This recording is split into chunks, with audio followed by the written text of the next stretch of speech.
আসসালামু আলাইকুম। আজ 17ই জুন বুধবার রাত 9টা। হাজারিকা প্রতিদিন ইউটিউব চ্যানেল থেকে আমি জয়নাল হাজারি বলছি। আমি প্রথমেই একটি শোক সংবাদ। করোনায় আক্রান্ত হয়ে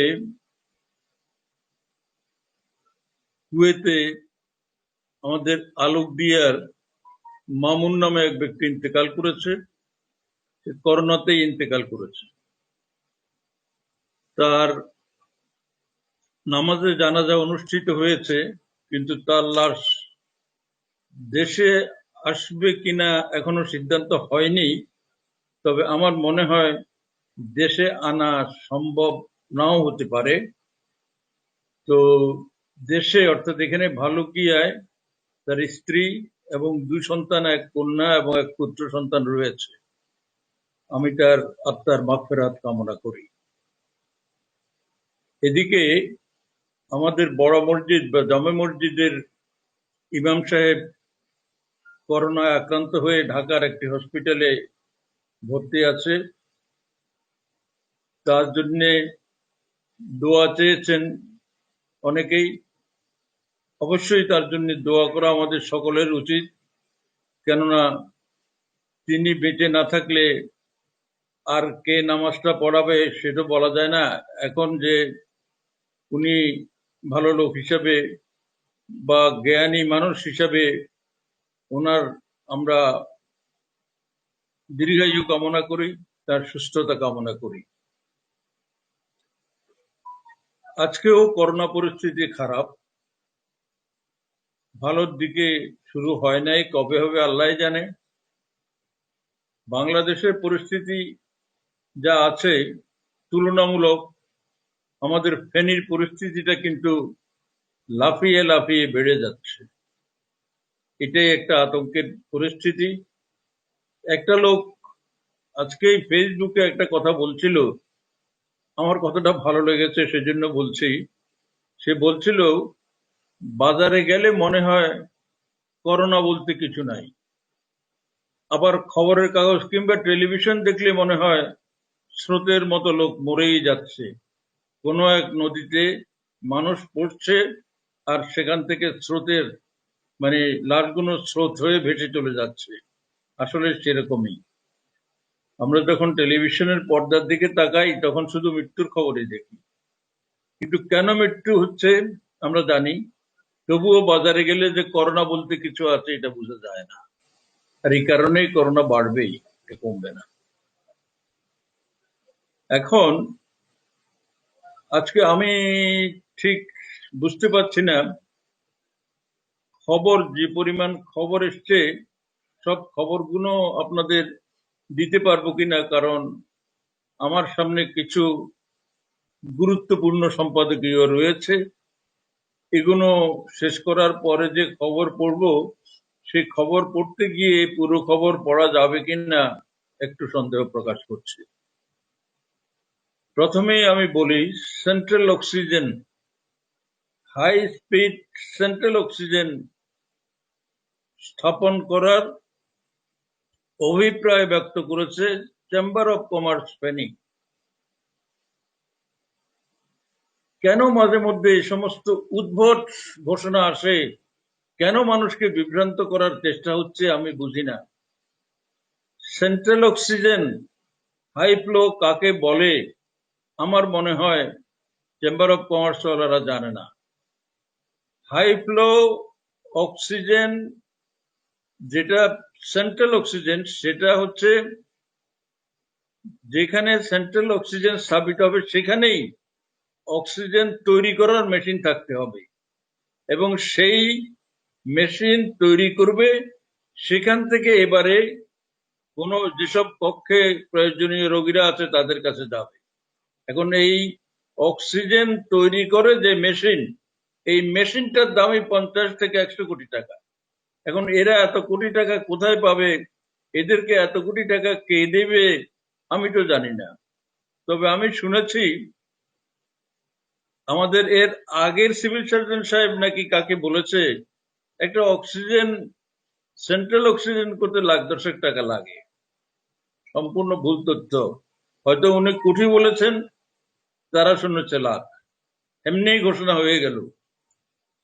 এইরকম ভাবে আমি বলি যে একজন বলল যে উনি আইসিইউ স্থাপন করছেন, 5টা হয়ে উদ্বোধনী করে ফেলছে, অর্থাৎ 2টা সিট বসাই দিচ্ছে, সেটা উদ্বোধন হয়ে গেছে। এই সমস্ত ফালতু ঘোষণা, ফালতু কথা বলার প্রয়োজন কি?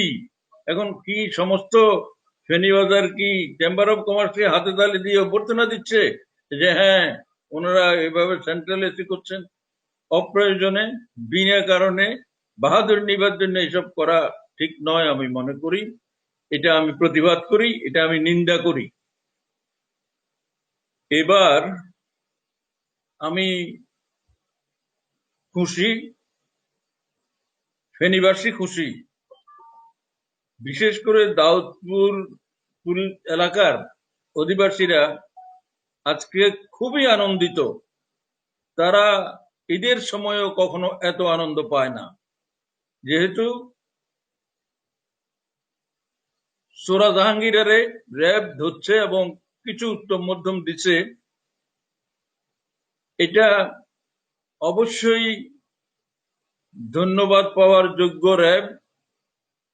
র্যাবের এই কাজটা এত দ্রুত গতিতে তারা সম্পন্ন করেছে যে মানুষ ফেনীতে অন্তত এত দ্রুত কোনো অ্যাকশন শুনেও না, দেখেও না। এই জন্যে মানুষ খুশি, র্যাবের উপরে খুশি। বলতে পারেন হঠাৎ এরকম কত অ্যারেস্ট হচ্ছে, কত কিছু হচ্ছে, এত খুশি হওয়ার কি আছে? সেটা হচ্ছে এই চোরা জাহাঙ্গীরা 2001 সাল পর্যন্ত চোরা ছিল। 2001 সালের পর থেকে সে একাই ডাকাত হয়ে গিয়েছিল। আর সে যেসব কর্মকাণ্ড করেছে তার কিছুই তো প্রকাশ পায় না, মানুষ ভয়ে তো বলেই না, যেহেতু সে নিজে নিজেই যুবলীগ নেতা। এখন সবাই মনে করে যে এর বিরুদ্ধে কিছু করতে গেলে তো উল্টা যা ক্ষতি হয়েছে আরো ক্ষতি হবে। কিন্তু যুবলীগের কোন পদে আছে, কি পদে আছে, কি কর্মকাণ্ডে আছে জানি না। চুরি ডাকাতি হচ্ছে তার পেশা, রাজনীতি তার পেশা নয়, তবু সে যুবলীগ। এখন আমি দু একটা ঘটনার কথা বলি, হাজার হাজার ঘটনার মধ্যে। প্রথম 2010 সালে গোলাপ চৌধুরী বা বাড়িতে আওয়ামী লীগের একটা ওয়ার্কিং কমিটির মিটিং হচ্ছিল। আওয়ামী লীগের এই মিটিং এ যোগ দেওয়ার জন্য শামীমও সেখানে গিয়েছিল। শামীমকে এই জাহাঙ্গীর একাই প্রথম মেরে তার একটা চোখ নষ্ট হয়ে যাওয়ার উপক্রম হয়েছিল, এটা সবাই জানেন। এরপরে শামীম তখনও আওয়ামী লীগের পৌর আওয়ামী লীগের সভাপতি, মেরে তার চোখ নষ্ট করে দিচ্ছিল, তবু তার কিছু হয় নাই। এরপরে এই সেই জাহাঙ্গীর যে ইসমাইল হাজারীর 7টা গরুকে বিষ খাইয়ে মেরে ফেলেছে, যেহেতু ইসমাইল হাজারীর ওই গরুর দুধ বিক্রি করেই তার সংসার চলতো, সেটা যাতে সে কষ্ট হয়, পরনির্ভর হয়, তার গরুগুলো বিষ খাইয়ে মেরে ফেলেছে। তার অল্প কয়েকদিন পরেই আবার ওই শামীমেরই 7টা গরু, সেও গরু পালতো, গরু পেলে দুধ বিক্রি করতো, ওই শামীমেরও 7টা গরুকে বিষ খাইয়ে মেরে ফেলেছে। এখন শামীমেরটা মেরেছে এই জন্য, শামীম নাকি কোথাও বলেছিল যে আমার গায়ে হাত তুললো শামীম আর তোরা জাহাঙ্গীরের বাড়ির পুকুরের এপার ওপার। সে ভুলক্রমে বোধহয় বলেছিল যে আমার ছোড়া জাহাঙ্গীর আমার গায়ে হাত দিবে, এটা আমি কল্পনা করি নাই। এটা কেন বললো? সেজন্য পরে তার গরুগুনা ওকে মেরে ফেলেছে। এরপরে আমার হাজারিকা পত্রিকায় পর্যন্ত সে আগুন দিয়েছে। আমার কোর্টে ব্যাডমিন্টন খেলারত 15-20টা ছেলেকে মারধর করে 2-1 জনের হাত পর্যন্ত নষ্ট করেছে, তাদের রেকর্ড যা ছিল সব নিয়ে গেছে। এটা সে আর মামুনের আরেকটা এখন জেলখানায় আছে। যাই হোক, এই সমস্ত বড় বড় ঘটনার মধ্যে এগুলো, এমনকি গিয়াসউদ্দিন নান্নুর পরিবারের উপর, তার স্ত্রীর উপর যে আঘাত হয়েছে আপনারা জানেন, সেটাও এই চোরা জাহাঙ্গীরের মাধ্যমে। অর্থাৎ প্রথম যখন আমাদের সিন্ডিকেটদের উত্থান হয়, সমস্ত অপকর্মগুলো এই চোরা জাহাঙ্গীরা করছে। ফলে চোরা জাহাঙ্গীরা সকলের আতঙ্ক। এবং এই কারণেই আর দেখেন এখন মাদ্রাসার সুপার সে নিজে প্রতিষ্ঠা করছে ইয়ের কাছে, আপনার এটা কি বলে, আমাদের সুইমিং পুলের কাছে একটা মাদ্রাসা খুবই ভালো চলছে, সুন্দর, ওটা রেসিডেন্সিয়াল আবাসিক। এই চোরা জাহাঙ্গীরের ছেলে সেখানে আবাসিক কয়েক বছর আবাসিক হোস্টেলে ছিল, মাদ্রাসার বেতনও কোনোদিন দেয় নাই, আবাসিকের যে খাওয়ার খরচ টরচ তাও কোনোদিন দেয় নাই। তার এই মাদ্রাসা থেকে তার ছেলেকে অন্যত্র নিয়ে গেছে, এটা নিতে পারে না, তার ডিউজ ক্লিয়ার না করে নিতে পারে না, তবু সে জোর করে নিয়ে গেছে। এখন ওই সুপারের সঙ্গে তার পথে দেখা হলে সে বলছে, আমরা তো এখন সমস্যায় আছি, আপনার ছেলের ওই খাওয়া এবং বেতন বাবদ 18,000 টাকা পাওনা আছেই, এই টাকাটা যদি দিতেন ভালো হতো। এই অপরাধ, আর কোনো অপরাধ নাই। এটার জন্যই তাকে মেরে রক্তাক্ত করেছে। এখন মানুষ খুশি হয়েছে বলছিলাম এই জন্য, বা বেশি খুশি হয়েছে বলছিলাম, আপনারা ভাবছেন তো বেশি খুশি হওয়ার কি আছে, কত চোর ডাকাত তো এরকম আছে। কিন্তু সে ওই এলাকায়, অর্থাৎ দাউদপুর এলাকায় যত দোকানদার আছে, যত ব্যবসায়ী আছে, প্রত্যেককে অতিষ্ঠ করে ফেলাছে। সে সুদের ব্যবসাও করে, কারণ সুদের টাকা দিয়ে দেওয়ার পরও তার ওই টাকার আর শেষ হয় না। এদিকে সে নারী ব্যবসা করে, ইয়াবা ব্যবসা করে, নারী ব্যবসা করার জন্য 5টা বিয়ে করেছে, এখনো সে 5টা নারীকে নিয়েই সংসার করে, ওদেরকে নিয়ে দেহ ব্যবসা করায়। তো এরকম একটা, আপনারা যদিও আমি শুনেছি যে ওই এলাকার মানুষ 2-4-10 বছরে এরকম খুশি হয় নাই, যেমন র্যাব যখন এই চোরা জাহাঙ্গীরের অ্যারেস্ট করছে এবং কিছু উত্তম মধ্যম দিচ্ছে। কিন্তু আমি খুশি ঠিকই আছে, তাদের ধন্যবাদও জানাবো, নিশ্চয়ই অভিনন্দনও জানাবো। কিন্তু আপনারা কি জিজ্ঞেস করবেন না একটু র্যাবকে, যে ওই দিন একটা মুরব্বীর শুধু লুঙ্গি খুলে ফেলেছিল, সেইটার কারণে ক্রস ফায়ার ওই ছেলেকে। এরপরে কয়দিন আগে একটা মেয়েকে র্যাপ করেছে বোধহয়, আমাদের সোনাগাজীর ওই মেয়েটার নাম, সেই ঘটনারও একজনকে ক্রস। এখন আমাদের এই র্যাবকে জিজ্ঞেস করবেন না যে যত বড় অপরাধী হোক, আজ পর্যন্ত ফেনীতে কেন ক্রস নাই, এইটা আমি কিন্তু জিজ্ঞেস করব। ধন্যবাদ দেওয়ার পরও, অভিনন্দন দেওয়ার পরও আপনাদের মতো খুশি হয়েও আমার প্রশ্নটা থেকে গেল যে আমাদের এখানে এত 10,000 ইয়াবা সহ ধরা পড়ে কিছু না, অন্য জায়গায় 1,000 ইয়াবা সহ ধরা পড়লে ক্রস, যার জন্য ফেনীতে কিন্তু ইয়াবার ব্যবসা অবাধে চলছে। সে কোহিনুরের ব্যবসা ঠিকই আছে, মিস্টারের ব্যবসা ঠিকই আছে, এই মামুনও সেই ব্যবসার সঙ্গে জড়িত। কিন্তু এই তো এখন জেলখানায় দিছে, বড় জোর 6 মাস পরে আবার তারা জামিন নিয়ে চলে আসবে, আবার অপকর্ম করবে।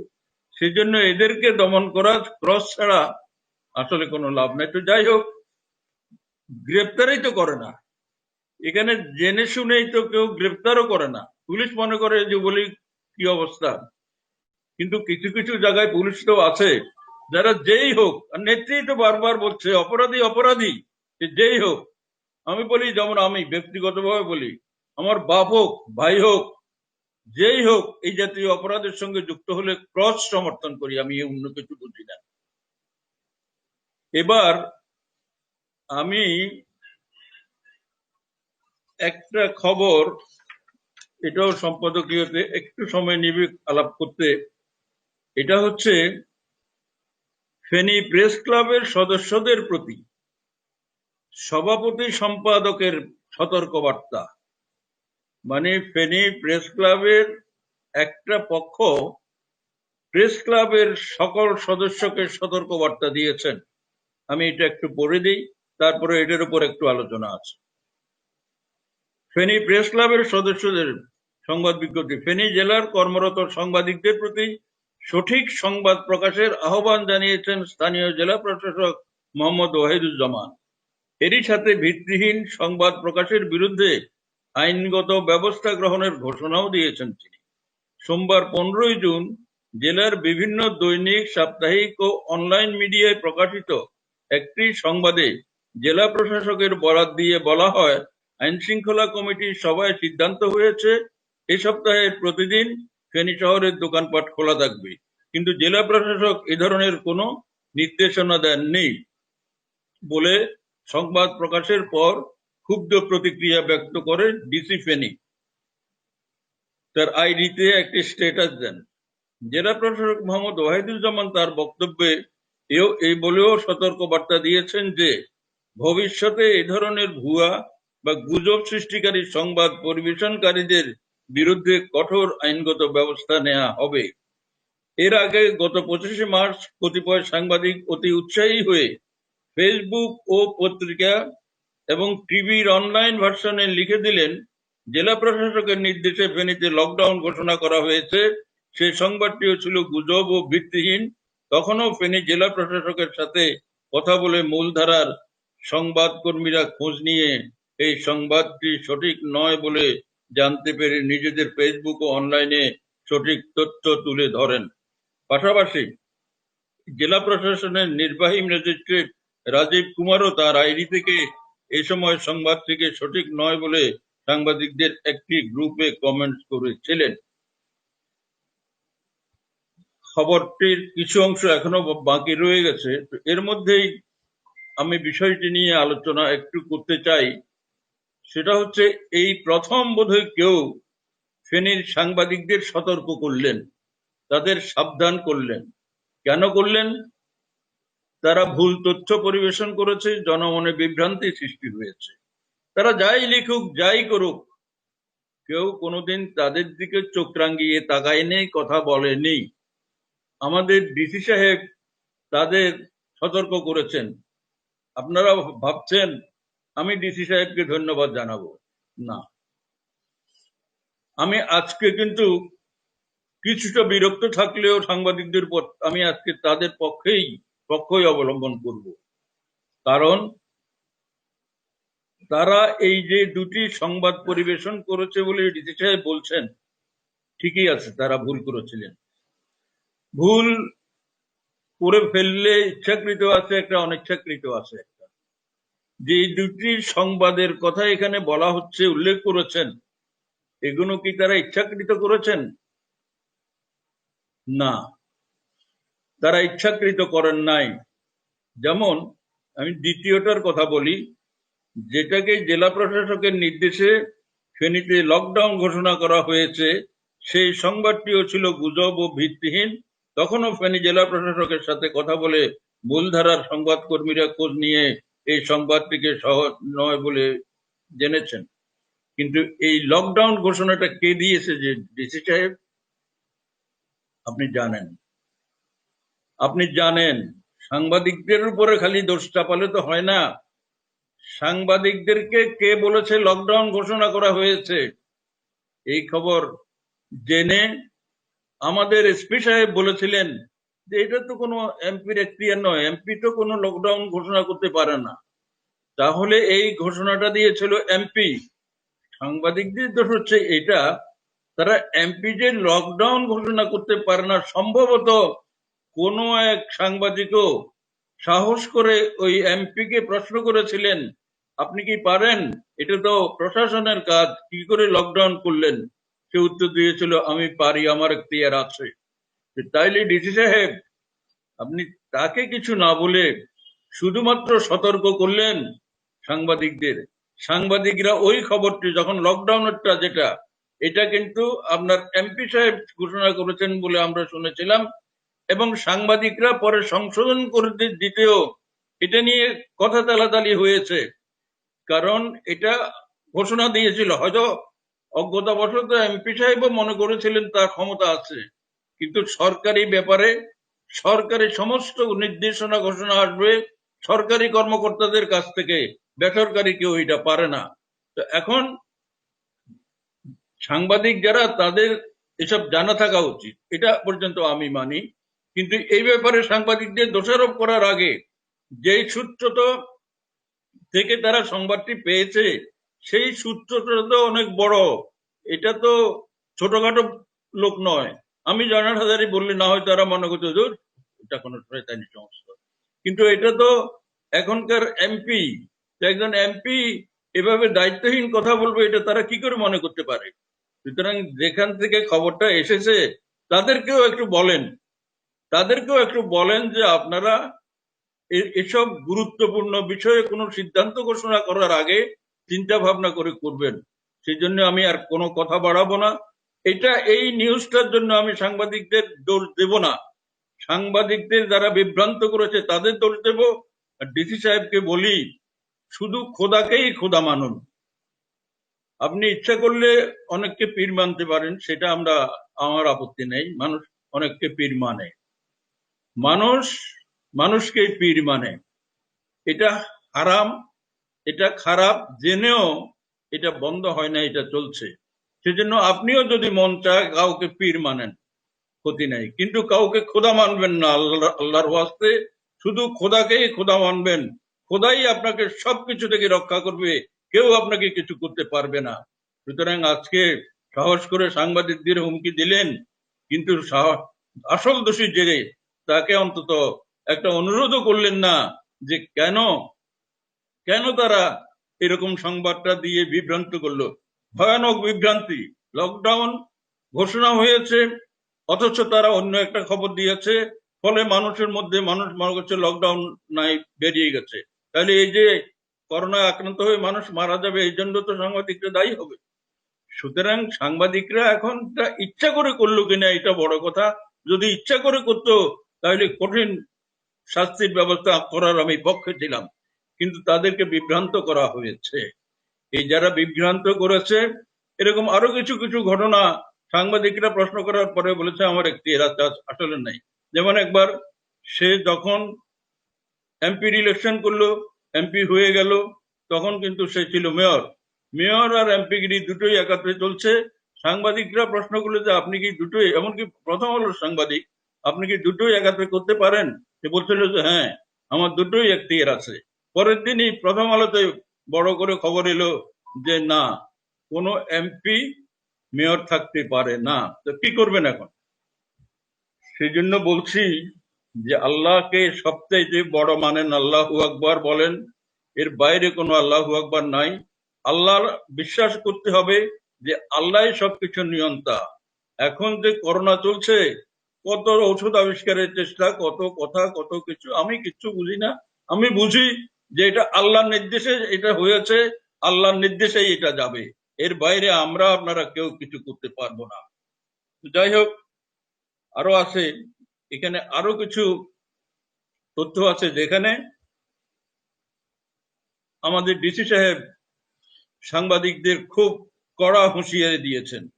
তো কড়া হুঁশিয়ারি যাকে দিতে পারবেন না, দিয়েন না, তাকে অন্তত তার ভুলটা ধরিয়ে দেন, যে এ জাতীয় ভুল করলে তো ক্ষতি হবে। এই মুহূর্তে মানুষের, যে ক্ষতিতে মানুষের মৃত্যু হয়, সে জাতীয় ক্ষতি হয়ে যাবে। এই জন্য বলছিলাম আপনি আরেকটু কঠোর হন, যারা যেভাবে দায়ী ধরার জন্য।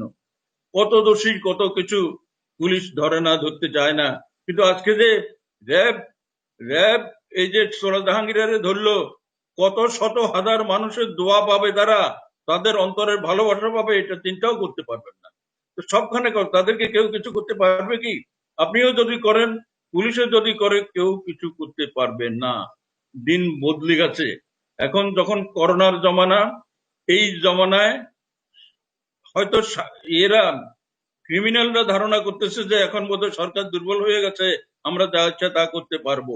পারে নাই তো। জাহাঙ্গীরের ধরলো, কালকের ঘটনা, কালকে রাত্রেই তাকে ধরে ফেলেছে, এমনকি তার বিরুদ্ধে সমস্ত মামলা, মানে যা করার অন্তত এটা মানুষ জানে যে কিছু হবে না। সুপারিনটেন্ডেন্টও হয়তো তার বিরুদ্ধে নালিশও করতো না, মামলাও দিত না। এমনকি তাদেরকে মিলি গেছে বলে একটা খবরও তারা প্রচার করে দিয়েছে, ছবি টবি জোর করে তাকে নিয়ে সোরা জাহাঙ্গীরের লগে ছবি দিলে এটা প্রচার করে দিয়েছে। তো সেই জন্য বলি, কিছুকে কিছু ভয় করে লাভ নাই, শুধু আল্লাহকে ভয় করতে হবে। এই যে আমি আছি, এখন পর্যন্ত আল্লাহ বাঁচিয়ে রেখেছে, নাইলে কতজন, কত বড় বড় নেতা মরে গেল। আজকে শুনছি আমাদের বাণিজ্য মন্ত্রী আক্রান্ত হয়েছে, এখন পর্যন্ত খুব খারাপ অবস্থায় আছে আমাদের সাবেক চিফ হুইপ শহীদ। খারাপ এখন আবার আক্রান্ত হয়েছে বড় বড়। সুতরাং এটা এদেরকে কেউ কি কিছু করতে পারতো? আল্লাহ সব পারে, আল্লাহ সবাইকে যে কোনো, যেমন আজকে আমি কথা বলছি, কালকে হয়তো আল্লাহ নিয়ে যাবে, কথা বলার সুযোগ পাবো না। সুতরাং সর্বশক্তিমান আল্লাহকে ভয় করেন, আল্লাহকে বিশ্বাস করেন, আল্লাহকেই শুধু আল্লাহ মানেন, আল্লাহ ছাড়া আর কাউকে খোদা মানার দরকার নাই। এবার যতটা পারি আমি খবরের দিকেই যাচ্ছি। ফেনীতে নতুন করে আরো 45-46 জনের করোনা শনাক্ত। বুঝতেই পারেন, বেড়ে গেছে। ফেনীতে মাদ্রাসা শিক্ষকের উপর হামলাকারী গ্রেপ্তার, এটা আমি এতক্ষণ আলোচনা করে ফেলেছি, এটা আর পড়তে চাই না। এটা পাঠিয়েছিল ফেনী প্রতিনিধি, আগেরটাও পাঠিয়েছিল আমাদের নাম কি, আমাদের ফেনী প্রতিনিধি, মানে এর পরেরটা, মানে আগের দুটা জসিম প্রস্তুত করেছে বা জসিম রিসিভ করেছে এবং সরবরাহ করেছে। এবার ফেনীতে জ্বর, ডায়রিয়া, শ্বাসকষ্টে একদিনেই 4 জনের মৃত্যু, এটাও জসিমের।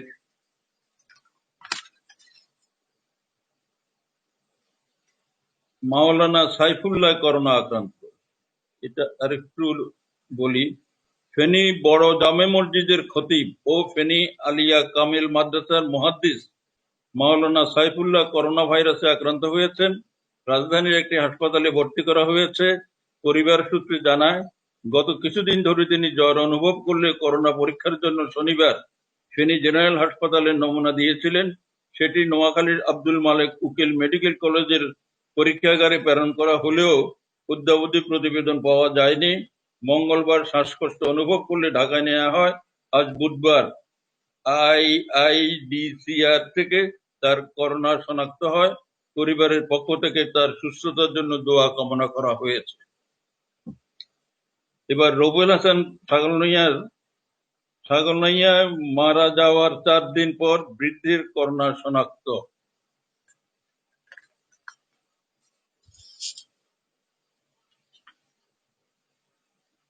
করোনায় সোনাগাজী পৌরসভা ও মতিগঞ্জ ইউনিয়নের লকডাউন স্থগিত। এই বিষয়টাও একটু কনফিউজ নিউজ বলে আমার মনে হচ্ছে, যদিও জয় আর পাঠিয়েছে। লকডাউনের সিদ্ধান্ত স্থগিত হওয়া অস্বাভাবিক মনে হয়। সোনাগাজীতে করোনা ভাইরাসে আক্রান্ত রোগীর সংখ্যা দিন দিন বেড়ে যাওয়ায় পৌরসভা এলাকা ও মতিগঞ্জ ইউনিয়নকে লকডাউন ঘোষণার প্রায় 6 ঘন্টা পর স্থগিত করেছে প্রশাসন।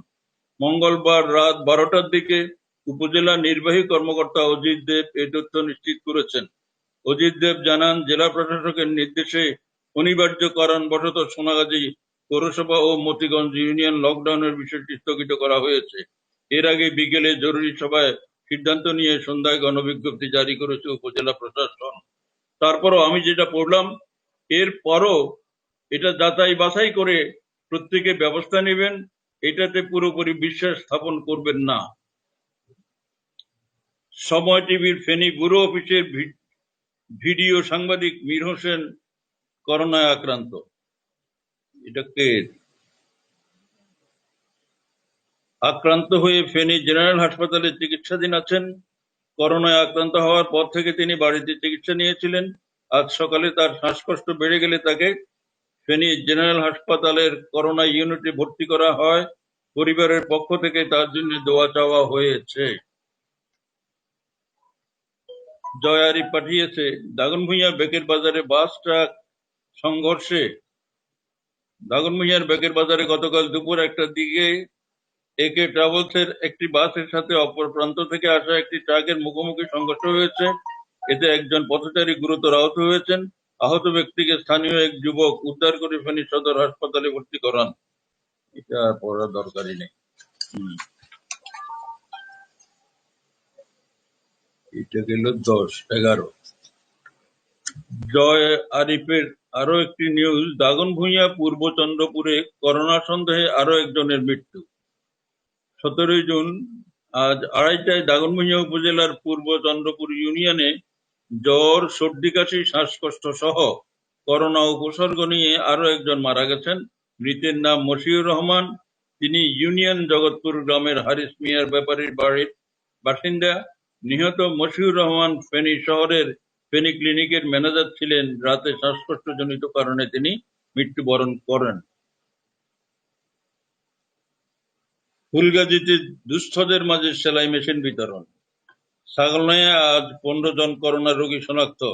ছাগলনাইয়া পৌরসভা এলাকায় 9 জন, বাঁশপাড়া উত্তর মঠুয়া 1, দক্ষিণ যশপুরে 2, পূর্ব ছাগলনাইয়া 1 এবং উত্তর পানুমা 1, Pathannagar union 1, Radhanagar union 1, Shuvpur union 4 জন, চম্পকনগর 2, দক্ষিণ কুহুমা এবং উত্তর ছয়গড়িয়ায় 1 জন, অর্থাৎ ছাগলনাইয়ায় 15 জনের করোনা শনাক্ত হয়েছে। তো আজকের মতো এখানেই আমার সংবাদ বুলেটিন শেষ। খুদা হাফেজ।